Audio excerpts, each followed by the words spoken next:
tanto Amós como el libro de los Hechos 15 hablan de la restauración del tabernáculo de David. ¿En qué consiste la restauración del tabernáculo de David? Consiste no en la restauración de la tienda que contenía el arca en los tiempos del rey David, sino consiste en la pasión que tuvo David en su corazón, que se manifestó en adoración continua a Dios del cielo, continua al Dios del cielo y de la tierra. ¿Cómo así? Tanto en Amós como Lucas, que escribe el libro de los Hechos, se dice que esto es lo que Dios está restaurando. Que está restaurando no la tienda que tuvo David, ya le voy a hablar un poquito de la tienda, sino que lo que Dios haría en los últimos tiempos es que restauraría la pasión que caracterizó a todos aquellos que rodearon por cerca de 36 años esa tienda en donde estaba el arca del Señor, el arca que había recuperado David y la había traído a Israel.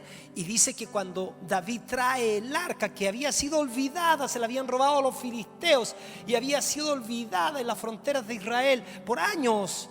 Entonces cuando David es erigido rey, es constituido rey, David no sabe otra cosa que decir: yo no voy a reinar si la presencia manifiesta de Dios en medio de mi vida y en medio de mi pueblo. Así que David tiene pasión por la presencia de Dios. David es un apasionado por Dios. Y David decide ir a buscar el arca donde quiera que esté. Habían sucedido cosas hermosas en la casa de Obed-edom. El arca había estado por 2 meses y medio, creo, si no mal recuerdo, los que saben Biblia, 2 meses y medio, Marco. El arca había estado en la casa de Obed-edom, díganme sí, díganme no, ¿cierto? Y dice que Obed-edom había sido bendecidísimo. Y ahora David había ido a buscar el arca. ¿Y por qué el arca quedó en la casa de Obed-edom? Estoy hablando del arca, estoy diciéndoles de que el arca era más bien una caja de madera de acacia, cubierta de oro por dentro y por fuera, que tenía varios elementos simbólicos, pero que representaba la presencia manifiesta de Dios, puesto que arriba del arca se manifestaba una luz azulina. No tengo tiempo para explicarle, pero eso representaba la presencia manifiesta de Dios. Y dice que David, cuando se entera de que el arca había sido olvidada por cerca de 40 años en la frontera de Israel, David va a buscar el arca. Y sabe, van con su gente, con Jaí o con Usa, sus discípulos más cercanos, sus líderes más cercanos, y felices trae el arca, y venían felices todos en un avivamiento. Y sucedió algo muy triste que hace que el arca se tambalee. Uno de los generales o de los líderes de David toca el arca. Él se llamaba Usa. Él juzgó que sus manos eran más dignas que el barro que iba a recibir el arca, y dice que murió fulminado, porque la instrucción de Dios era que solamente los coatitas, una de las tribus, eran los únicos que tenían acceso a trasladar el arca y tocar el arca. Y David, cuando muere su líder, uno de sus líderes, ese avivamiento se convierte como en un velorio. Y es ahí donde David deja el arca en la casa de Obed-edom. Pero finalmente David logra traer el arca al patio del palacio y pone una tienda. Y a partir de ahí, por años, los sacerdotes ministraron la presencia de Dios.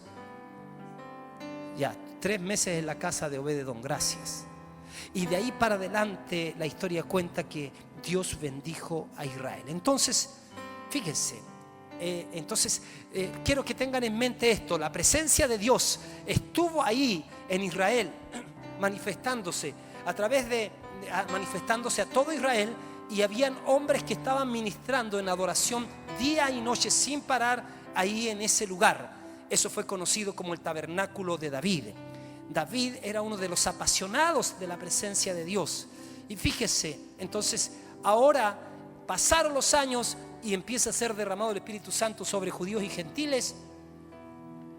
Y los apóstoles dicen: muchachos, esto es lo mismo que sucedió allá. Dios lo mostró antes y ahora lo está derramando de una manera extraordinaria. La presencia de Dios que se manifestó allá se está derramando acá. Pero otra de las cosas que Dios va a restaurar es la pasión que hubo en el tabernáculo de David. Si tú ibas ahí, la presencia manifiesta estaba en todos lados. Si tú ibas ahí, la gente estaba absorta. Eran adoradores de día y de noche. Era gente que caminaba seguramente con la presencia en sus casas y lo mostraba en sus conductas, en todo lo que hacían. Y lo que está diciendo es que Dios está hablando y dice: ahora, a partir en el libro de los Hechos, yo restauro esta casa porque en ella encuentro un asiento de honor. Yo restauro esta casa porque en ella hay un lugar de honra. Está diciendo: yo empiezo a restaurar a hombres y mujeres que van a ser apasionados por mí, y yo me voy a manifestar en medio de ellos, porque en medio de ellos encuentro un lugar de honra, encuentro un lugar de honor. Porque usted y yo sabemos que Dios habita en lugares de honra. Ahora, ¿saben ustedes cuál fue el componente más importante en el tabernáculo de David? Fue la pasión por Dios. Diga conmigo: pasión por Dios. El componente más poderoso del tabernáculo de David no comenzó en la tienda, comenzó en el corazón de David. ¿Por qué comenzó en el corazón de David? Porque David, siendo un niño pastor, él aprendió a tocar el corazón de Dios, a tocar el arpa y el corazón de Dios, y a contemplar la hermosura de Dios.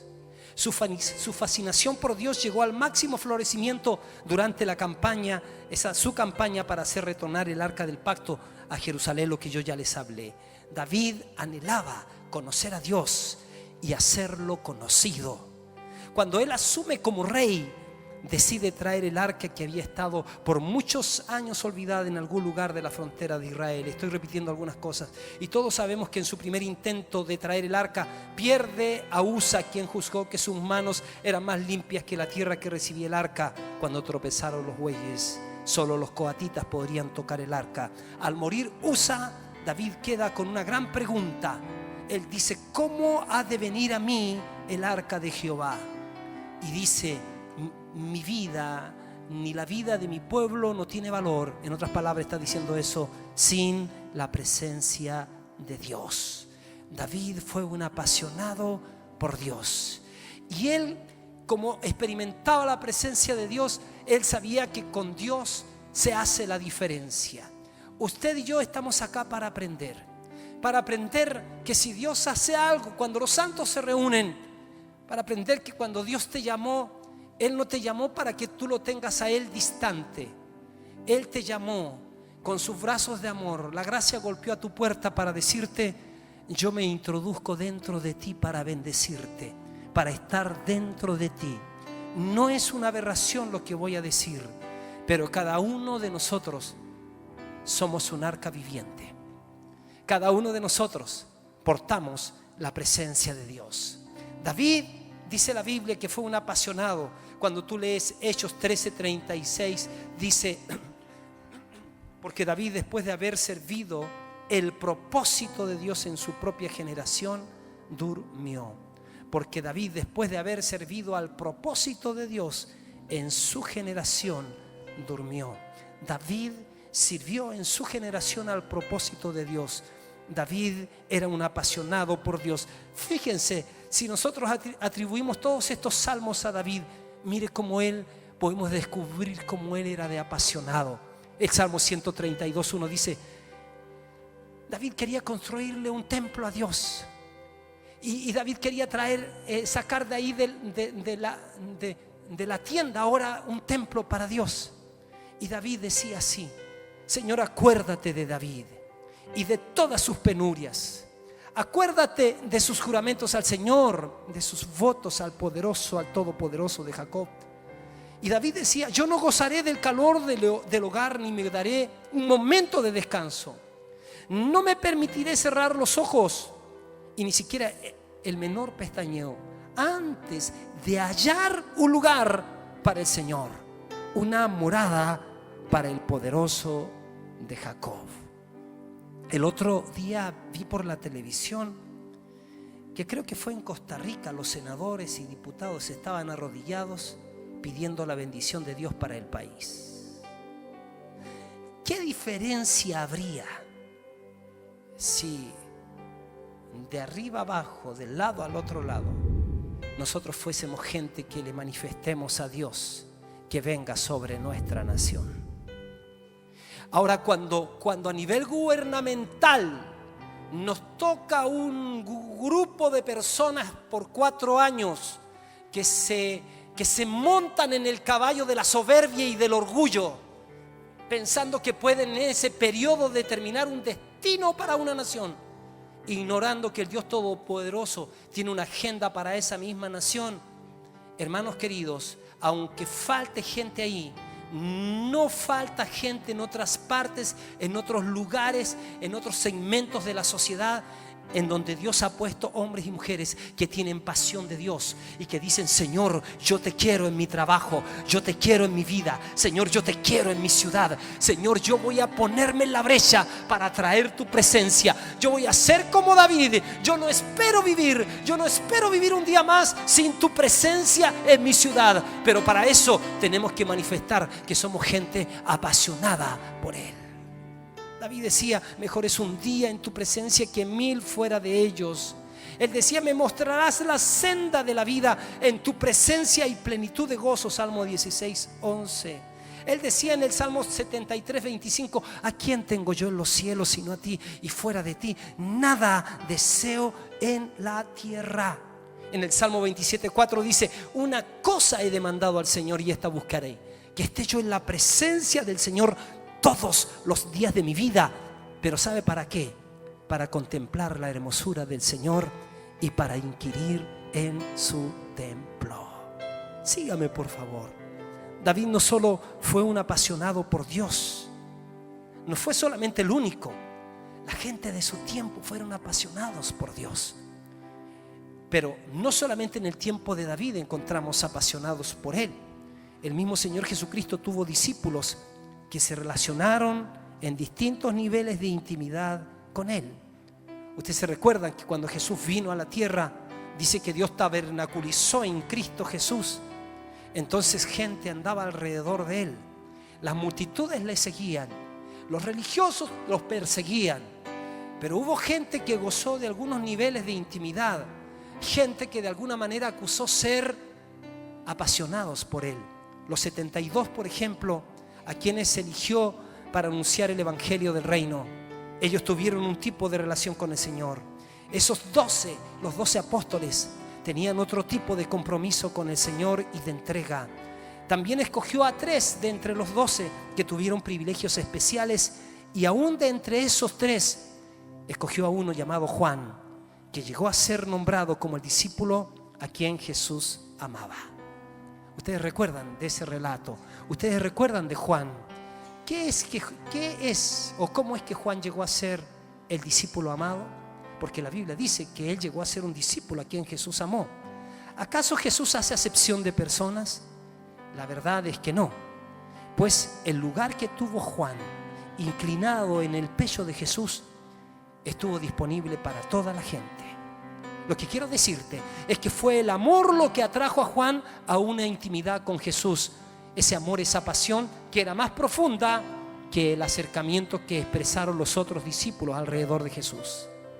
O sea, a pesar del amor intenso que Jesús les tenía a todos los discípulos, solo Juan se apropió del título el discípulo a quien Jesús amaba. Ahora, si Jesús amaba a Juan, la única razón por que Jesús amaba a Juan era porque Juan lo amaba más a Jesús. Simplemente. O sea, el lugar en el costado de Jesús, hermanos, está disponible para cualquier persona que quiera pagar el precio. Siempre estaremos tan cerca de Jesús como realmente queramos estar. Por eso Santiago dice 4:8, Dios dice, o Santiago dice: acercaos a Dios y Él se acercará a vosotros. Escúcheme. En la medida que el Señor Jesús se fue manifestando a sus discípulos, los niveles de gloria fueron alcanzando como rayos de sol sobre ellos, al punto de que en algún momento Pedro dice: apártate de mí, que soy hombre pecador. Porque en la medida que tú le empiezas a buscar, es en la medida que Él se empieza a revelar a ti. Por eso es que es tan importante entender que cada uno en el llamado que Dios le ha hecho, es tan importante ajustar tu vida a la verdad de Dios, a la palabra de Dios. Es tan importante manifestarle tu amor a Él, y es tan importante que mediante la pasión que tú tienes por Él tomes decisiones de mejorar cada día más tu vida con la ayuda del Espíritu Santo. La Biblia dice: despójense de todo peso y de pecado que les asedia, y corran con paciencia la carrera que tienen por delante, puestos los ojos en Jesús, el autor y el consumador de la fe. ¿Sabe? El poner nuestra cabeza en el costado de Jesús es un privilegio de todos, pero de aquellos hombres y mujeres que tienen y que toman decisiones en su vida de despojarse de todo peso y de todo pecado que les asedia. Hebreos capítulo 10, verso 19 al 22 dice: así que, hermanos, teniendo libertad para entrar en el lugar santísimo por la sangre de Jesucristo, por el camino nuevo y vivo que nos abrió a través del velo, esto es, de su carne. Y dice: y teniendo un gran sacerdote sobre la casa de Dios, acerquémonos con corazón sincero, en plena certidumbre de fe. ¡Qué gran privilegio! Qué gran privilegio es que la gracia haya golpeado a mi puerta y a tu puerta. Qué gran privilegio es que Jesús nos amó aún siendo nosotros pecadores. Qué gran privilegio que Jesús se puso en nuestro lugar para recibir la sentencia que demandaba la justicia divina, a fin de que nosotros, creyendo en Él, nos sean perdonados nuestros pecados y nos sea impartida la misma justicia de Dios en nuestros corazones. ¡Qué alto privilegio! Yo a veces me doy cuenta de que nosotros no tenemos visión espiritual en muchas cosas. Porque fíjate que la gente se siente muy privilegiada a veces sentarse al lado de alguna autoridad. Y hay algunos que a veces, yo los bromeo, dicen: oye, ¿sabes que va a venir este gran hombre de Dios? Yo les digo: bueno, y va a venir a qué parte, tal parte. Yo en broma, porque yo respeto y honro y quiero estar escuchando a esos hombres de Dios. Pero digo: ¿sabes que el más grande privilegio que yo tengo? Es porque a veces traer a algunos cuesta mucho dinero. Yo digo: el más alto privilegio que yo tengo es traer a Jesús a mi habitación o en mi vida. Y ¿sabes qué? Que me sale el precio que yo quiera pagar nomás. Qué alto privilegio es que tú, de verdad, y yo podemos acercar nuestra cabeza en el pecho de Jesús. Qué gran privilegio es saber tener la plena certidumbre de fe, que cuando vas delante de Dios, Dios sabe que tú tienes acceso a Él porque alguien pagó tu entrada. Qué gran privilegio. Cuando tenía 8 años entré a un cine, entré a la mala. Y me pilló el dueño del cine y me sacó, porque todavía no partía la película. Yo había entrado en una complicidad con el que cortaba los boletos. Y me hizo así y yo pasé. Y esperando que apaguen la luz, un chico me echó al agua, donde lo pille por ahí. No. Y el hombre, don Oscar, que todavía me acuerdo, entra y le dice: ¿cuál? Y apunta el niño hacia mí. ¡Trágame tierra! Y el hombre viene y empieza a decir: ¿no te das cuenta que así parten los delincuentes? Y tú no puedes hacer eso porque te metiste a la mala, cabra porquería, y trágame tierra. Yo no era creyente para decirle: oh, yo he pecado. No era creyente. Tenía 8 años. Pero cuando estaba afuera y el hombre seguía hablando, no se cansaba, había un caballero con su esposa y con sus 3 niñitos peinados a la lengua de la vaca, así. Era la familia perfecta, de esas que compran caramelo antes de entrar al teatro, así, ¿no? El hombre mira así y dice: ¿qué pasa aquí, ñor? Dice: no, es que este niño, oiga, ñor, ¿qué pasa? O sea, al ratito me doy cuenta que el hombre estaba de mi lado. ¿Qué pasa, ñor? ¿Cómo le hace esta cosa a este niño? Y así como que yo: ¿cuánto vale la cuestión? Dice: no, es que se metió a la mano. Sí, pero ¿cuánto vale la cuestión? Y se mete la mano al bolsillo y me paga, compra la entrada. Ya, hijo, dice: pase nomás. Y yo agarro la entrada y se la paso a don Juan, que decía como que yo me había pasado la mala, pero él me había dejado pasar. Y me cortó el boleto. Y yo entré un ratito, sí. No sabía ni discernir si cuando apagaron la luz y apareció el león, yo dije: la vi. Ese era otro chiste dentro del mensaje. Y sabes, era un ratito y me fui. Pero los años me quedó una gran lección. La primera vez cualquiera me podía echar porque entré a la mala. Pero la segunda vez nadie me podía sacar. ¿Sabe por qué? Porque alguien que me amó un poquitito había pagado el precio. Pero te voy a decir una cosa: de la presencia de Dios, si tú quieres, nadie te puede sacar.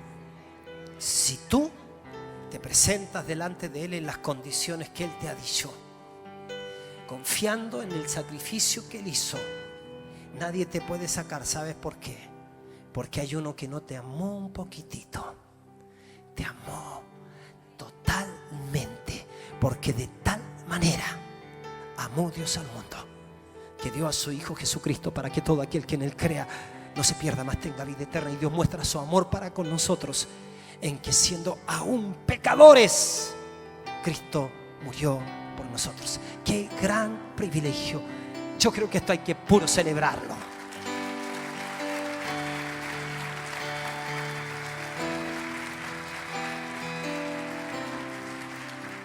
Es que si es un privilegio que un presidente te mande a buscar para algo, que más grande privilegio es que sepas que puedes tener audiencia con el rey las 24 horas.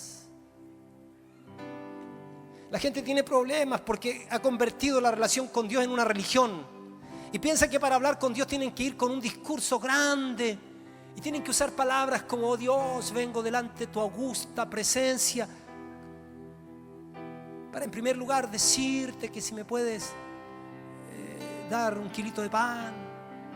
Imagínate que vas donde tu papá ahí que está trabajando y le digas: bendito Padre terrenal, vengo ante tu augusta presencia para ver si me compro un par de zapatillas.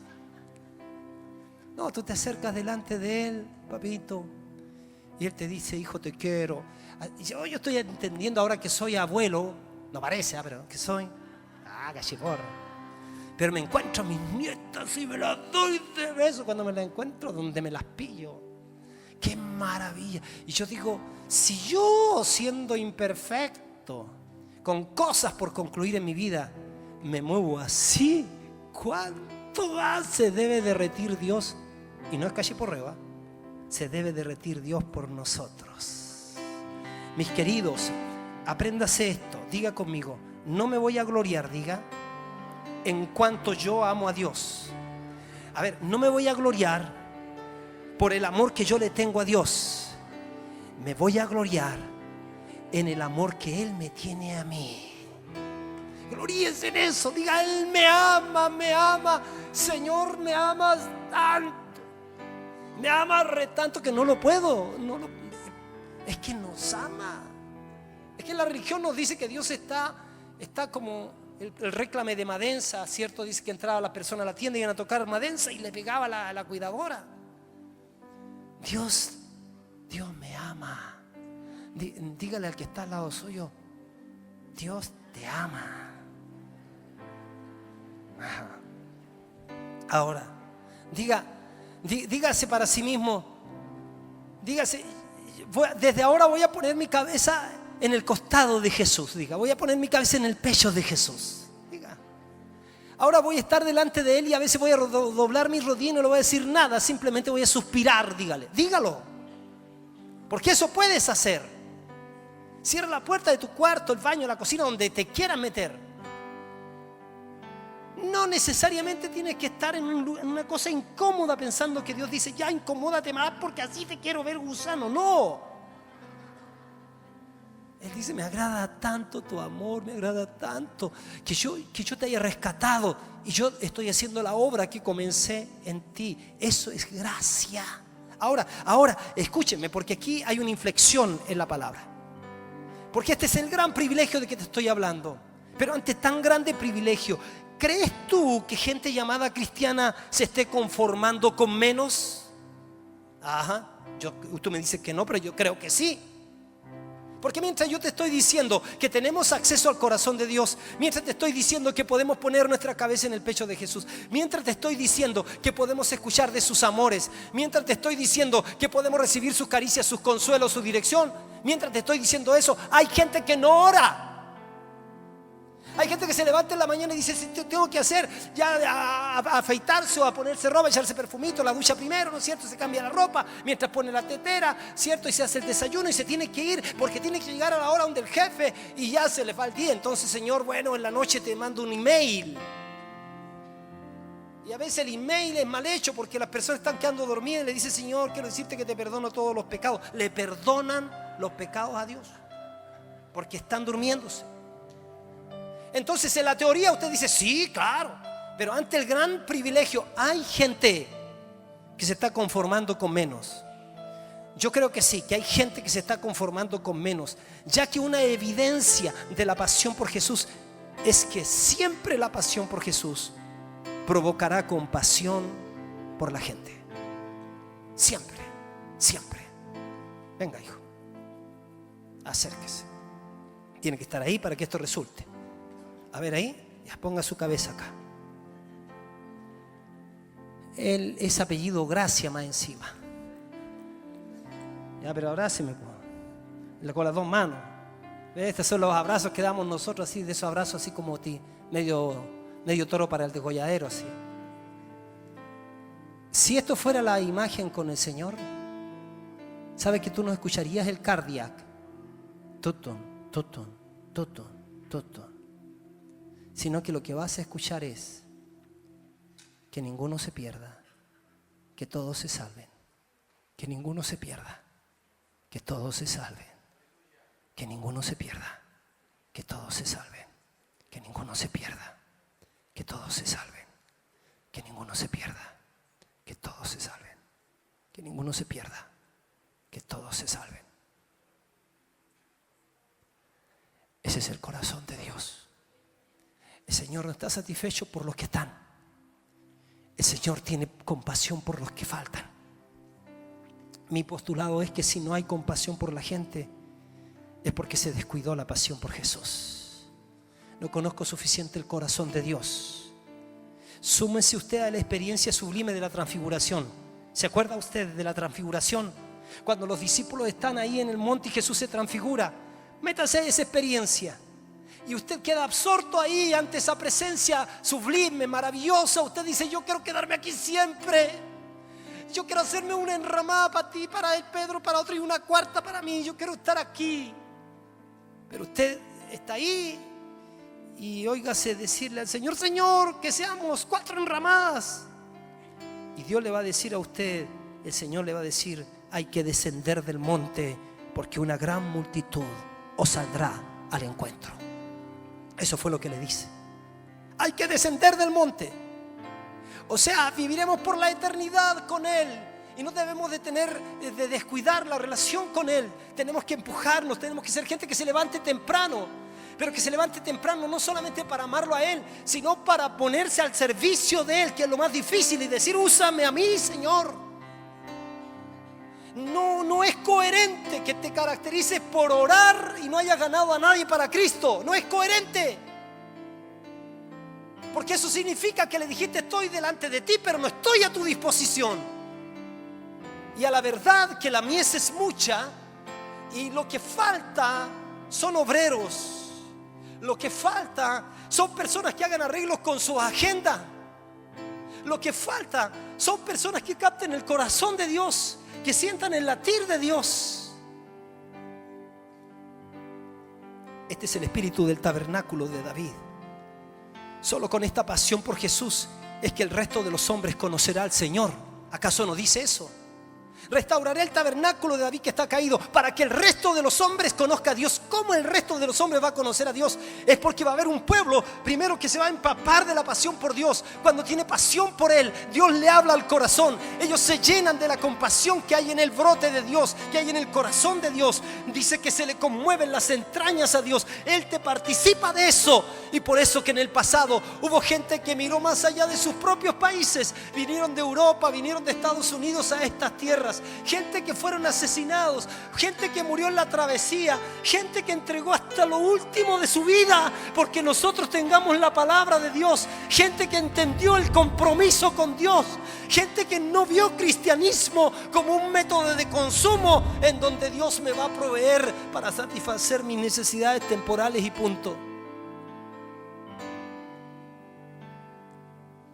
hizo que los que murieron, los apellidos Elliot, metodistas, jóvenes, qué hizo que se expusieran delante de los indios Aucas y trabajaran por años con sus esposas embarazadas, hicieran un campamento en las selvas y planificaron todo para llegar en una avioneta allá? Y una vez que llegaron, al segundo día que llegan, después de haber paseado varias veces con la avioneta y haberles tirado cosas para que ellos lo reconozcan, buscando amistad en una aldea de gente que nunca se había relacionado con blancos, luego ellos aterrizan en la avioneta y luego pierden comunicación con ellos. Y cuando va el ejército a buscarlos, estaban todos atravesados con lanzas. Los habían matado a todos nuestros hermanos. Pero ¿sabe? Lo maravilloso es que uno de la aldea se convierte, uno de esa aldea, y luego aparece la esposa de Jean Elliott sacándose una foto con toda la aldea, porque todos se habían convertido. Ese convertimiento de esa aldea fue por precio de sangre. Esa mujer tuvo que ir a sepultar a su marido embarazada junto con otras, pero aún así no desistieron de la misión. ¿Qué es eso? ¿Qué es eso? Eso se llama compasión. Eso se llama entender la revelación de que ellos, al tener a Cristo, tenían la salvación y entendían que si morían ahora o cuando viejos irían a la eternidad con Dios. Pero significaba también la inmensa comprensión de que hay gente que si muriera hoy día iría a la eternidad sin Dios. No es un juego. Entonces, solo con esta pasión por Jesús es que el resto de los hombres conocerá al Señor. Allí en la intimidad cerca de su corazón Él nos dirá que Él murió y resucitó para tener una gran familia. Ahí en la intimidad cerca de su corazón Él nos dirá que esta gran familia Él quiere que sean igualitos a Jesús. Ahí en la intimidad de su corazón Él nos dirá que Él quiere llevar muchos hijos a la gloria. Recostado en su costado, en su pecho, es que seremos conmovidos hasta la compasión, la cual nos motivará a ocuparnos en compartir el evangelio del reino a todos los hombres, para que ninguno se pierda, sino que todos se arrepientan y vengan al conocimiento de la verdad. Por eso mediante las células estamos llegando a la gente. Y estamos orando porque Dios nos dé más obreros. Estamos orando que haya gente que quiera tener mínimo 3 para atenderlo y esté orando por 2 para traerlo a la célula. Nosotros tenemos que ser conmovidos, no por una motivación que queremos ser una iglesia grande, sino porque entendemos el corazón de Dios, que Él no quiere que ninguno se pierda, sino que todos procedan al arrepentimiento y vengan al conocimiento de la verdad. En la mesa del Señor hay comida abundante para todos aquellos que se arrepientan y crean en Él. Bendito sea la misericordia de nuestro Padre Dios.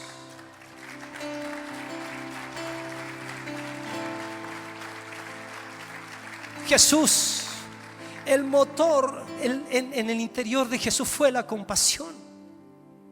Él fue la compasión, no fue el legalismo. No es que Él dijo, no, yo vengo obligado nomás y voy a hacerlo porque hay que hacerlo. Él era movido a compasión. Escúcheme. Mirando las noticias dice 400 personas murieron tratando de llegar del Medio Oriente por el mar a Europa, buscando mejores condiciones de vida. 400 hace una semana murieron. 400 que quisieron mejorar sus vidas. Así como usted me puede entender, si es de Perú, de Bolivia, han llegado acá. ¿Y qué quieren ustedes? Quieren que les tratemos bien. Dios dice que hay que tratar bien al extranjero, porque ellos vienen a buscar en otras tierras mejores posibilidades para sus hijos. 400 mueren ahogados, pero como eran simplemente de países pobres, no sale en la televisión famosa. Hubiera sucedido en un país del primer mundo, todavía estamos con la noticia.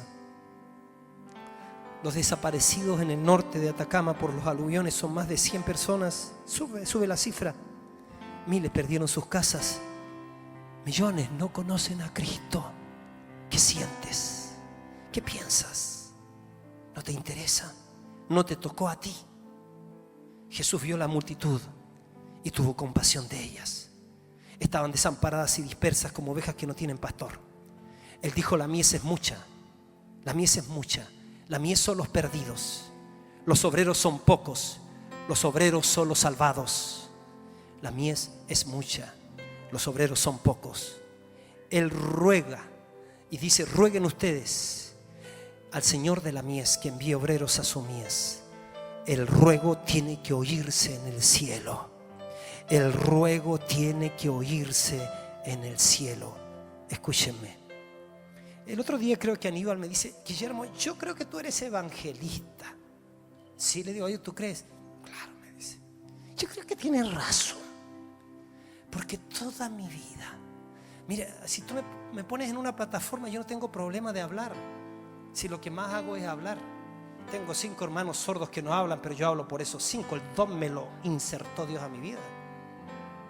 Y antes, en los primeros años, antes de ser pastor, ¿quién era el que se paraba en las plataformas y era usado en la iglesia metodista para las campañas? Yo.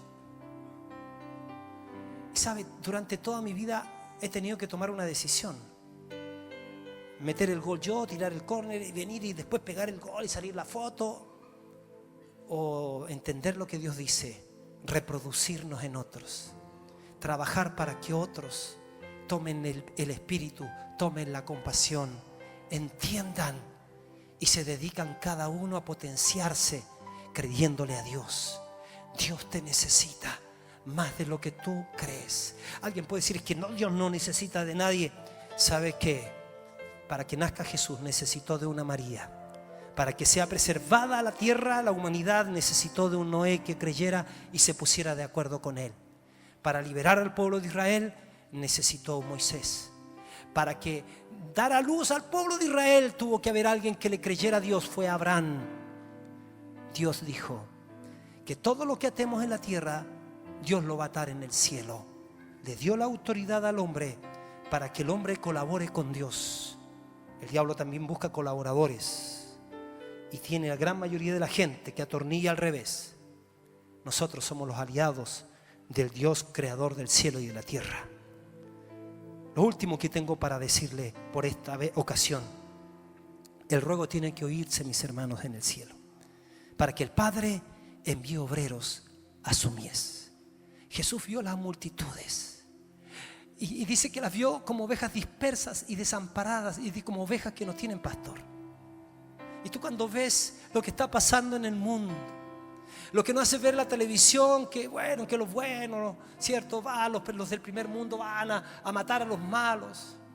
Y estos buenos van con misiles, con tanques, con satélites, con bombas químicas, con todo armamento, mientras los malos se están defendiendo con una carabina. Y nosotros decimos: no, los buenos. Y los buenos después llegan y son condecorados. Los malos están llorando sus muertos, sus hijos mutilados. Somos víctimas de la falsa publicidad, de los manejos de los medios de comunicación. A mí me debe de dar algo en mi corazón de que no puedo a lo mejor tener más influencia para tener un movimiento más fuerte, que de alguna vez por todas nos comprometamos con Dios para ir a las naciones. Cuando yo salí siendo un joven de 22 años, yo y mi esposa trabajábamos y ganábamos 33,000 pesos. Y fuimos como diáconos en función pastoral a otra ciudad ganando 14,000 pesos. Hoy en día parece que todo el mundo espera: a no ser que me iguales o me superes, yo no voy a la obra. No estoy atacando a nadie, lo que estoy diciendo es que cuesta a veces encontrar gente que quiere entregar su vida. Ahora, yo estaba en una condición que tenía un hijo chiquitito y podía hacerlo. Pero a lo mejor Dios te va a llamar a ti. La pregunta es: ¿estarías dispuesto a dejar de ganar el 1,000,000 que ganas, los 2 millones que ganas, si ganas 3 millones? No sé, lo que ganes sería bueno. Porque ganes menos, pero para hacer la obra de Dios. Y que después en el tiempo Dios te haga ganar más. Ese es el tema. ¿Quién irá? ¿Quién irá? ¿Quién se compromete a ser coherente en su casa? ¿Quién se compromete? ¿Quién va a ser coherente en los negocios? ¿Quién va a ser coherente en la universidad? ¿Quién irá a ser coherente primero como marido, como mujer, en su población? ¿Quién irá? ¿Quién irá? Porque estamos abriendo primero nuestras casas. ¿Quién irá? La mies es mucha, los obreros son pocos. Hay lugares que nadie va. Se dice que el gran porcentaje de misioneros en nuestro país, ¿sabe dónde está? ¿Sabe dónde Dios los llamó? A Viña del Mar. Ahí está el grueso de los misioneros en Chile. Yo digo cáspitas es Recóncholis. Y Dios no le habla para ir a Putre. Y Dios no le habla para ir a Mamiña, Camiña, ¿cómo se llama? Mamiña. Dios no le habla para ir a Alto Hospicio. No. Dios no le habla para ir a Chañaral, a Diego de Almagro, a El Salvador. No. Que ahí vaya, no sé. ¿Quién irá? ¿Habrá alguien que se compadezca? De los Estados Unidos vino, yo lo único que sé es que vino un hombre del primer mundo.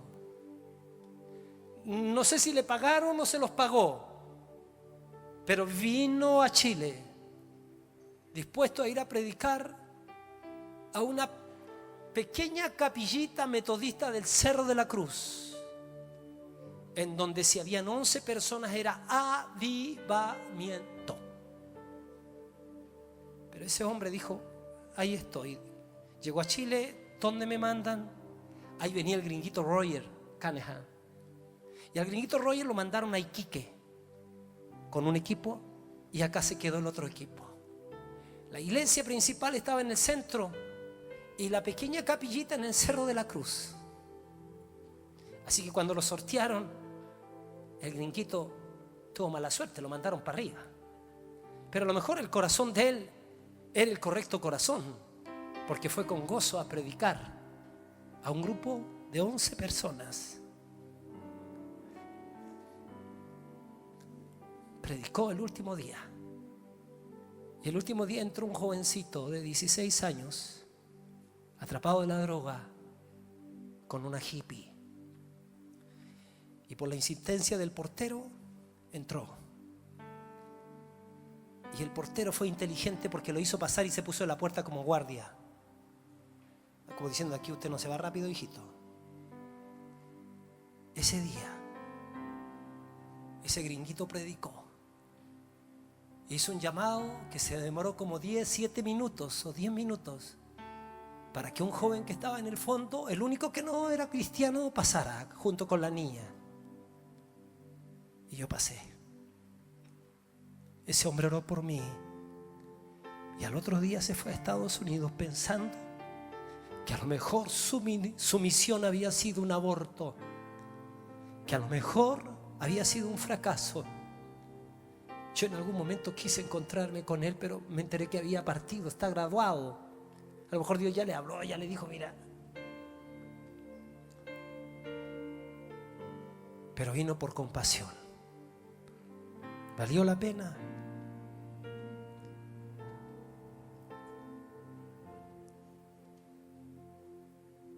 Cualquiera que me veía decía, ¿qué es de este? Y así puede haber gente que diga de ti, ¿qué de esta? ¿Y qué de esta? ¿Y qué de él? Pero la mano del Señor, Dios no hace acepción de persona, mi hijo.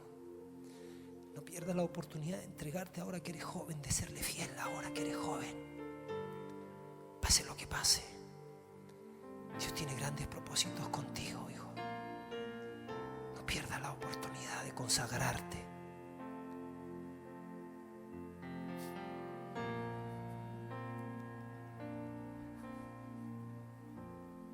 Póngase de pie.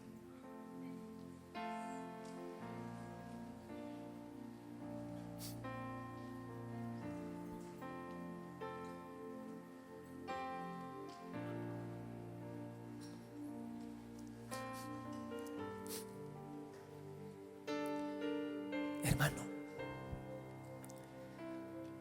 hace 2 domingos atrás les hablé de la oración y preguntando a mis discípulos, los que le hago uno a uno, me dicen, yo estoy haciendo tiempo para orar más. Yo digo, tomaron la palabra y la están poniendo en acción. Hoy día no salgas y que en la semana ya se te pierda la compasión. Mira a la gente de otra manera. Mira conforme al diseño, al propósito que Dios tiene con cada persona. Ni tú mismo te descalifiques. Roberto, si Dios te salvó es por algo grande. Por algo. Eres un milagro. Tú tienes a un Lázaro ahí al lado tuyo que resucitó. Tienes que puro entregarte, hombre, con todo. No pierdas la pasión por Dios, porque ella te provocará compasión por la gente.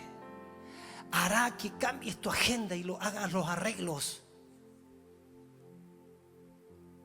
Quiero cerrar con la historia de Hengin Khan. Yo estaba, mientras preparando esto en la noche, me acordé de esa historia. Hengin Khan, él fue un conquistador mongol. Él se caracterizó por tener un ejército que tenía una sola pasión. La pasión era guerrear. Y la historia cuenta que cuando ellos llegaban a algún lugar, ellos arrasaban, ellos conquistaban. Ellos tenían una pasión y era guerrear. La historia cuenta que en una ocasión ellos quisieron invadir una zona de China. Entonces el emperador de China da una instrucción a la gente y le dice: en esta ocasión en que oímos que vienen las tropas de Hengin Khan, no les vamos a hacer frente, porque si les hacemos frente vamos a exacerbar la pasión que tienen, que es guerrear.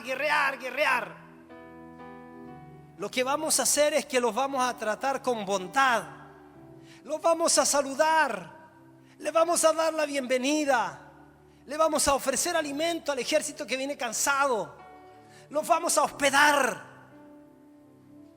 Y dice que la gente hizo caso de eso.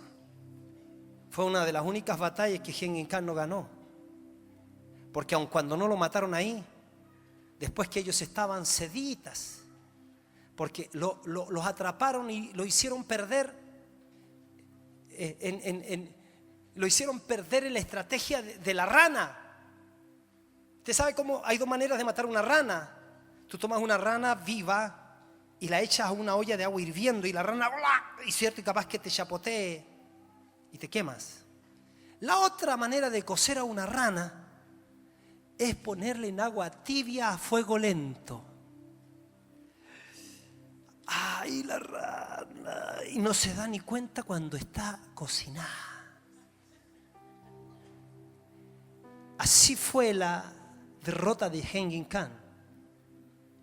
Lo que sucedió con ellos es que ellos perdieron la pasión. Se distrajeron, perdieron la pasión. Así voy a empezar el próximo domingo con Hengin Khan, los que perdieron la pasión. Hay mucha gente en la iglesia del Señor que perdió la pasión. Frente al llamado del Señor a la cena no pueden ir porque se compraron yuntas de bueyes y la están probando. No pueden ir a la cena porque se tienen que ir a casarse, porque la bendición es tan grande que ahora, si me estás escuchando por la radio y deberías de estar acá, la bendición ha sido tan grande que ahora ya no tienes tiempo para congregarte con tus hermanos. Que no te suceda como aquel que recibió un anillo, una mujer que recibió un hermoso anillo de su esposo. Llegó el día en que llamó más al anillo que al esposo. Dios te bendice, pero la bendición de Dios se puede convertir en una idolatría cuando por la bendición de Dios perdiste tu pasión. tus problemas no pueden ser más grandes que los intereses de Dios. Cierre sus ojos.